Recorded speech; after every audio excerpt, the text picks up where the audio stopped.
I knew an old philanthropist, a farming man was he, shrewd at a deal, but still with all a man of charity. He had 3 sons, 3 hefty lads, Josiah, Jim, and Joe. And each of these had his own land, and made a goodly show. But still the farming methods of Josiah, Joe and Jim distressed their good old parent and disturbed the mind of him. These sons of mine appear to be a sight too slow, thought he. They need a better class of stock and more machinery.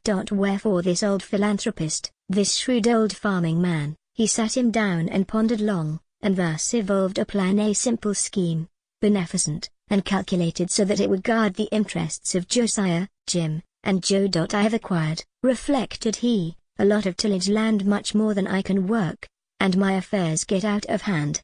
If I can but amalgamate their properties and mine, and call the whole the Empire Farm, the prospect will be fine. Then rose the good old farming man and called his sons around, and thus his philanthropic scheme did earnestly expound. My sons, it grieves my heart to see you struggling on the land, and I've decided, after thought, to lend a helping hand. You all have been good sons to me, and this is my great plan. We shall amalgamate the farms and work them as one man. But first you need machinery, your methods are too slow. The cost of this will fall on you, Josiah, Jim, and Joe. Josiah I'll allow to buy a good, upstanding team, and Joe a separator, for there's coin in milk and cream. To Jim I give permission, he's a favorite son of mine, to buy a brand new harvester of up-to-date design.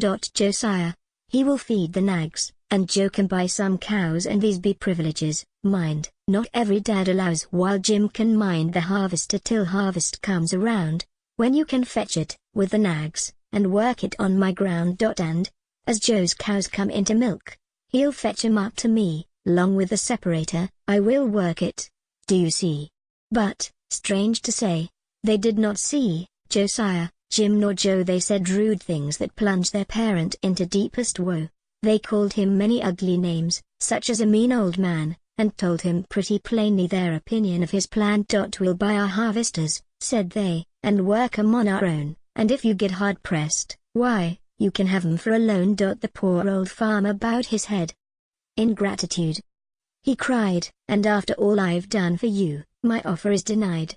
And Dad, today, is forced to plow and harrow, dig and sow, for they were most ungrateful sons, Josiah, Jim, and Joe.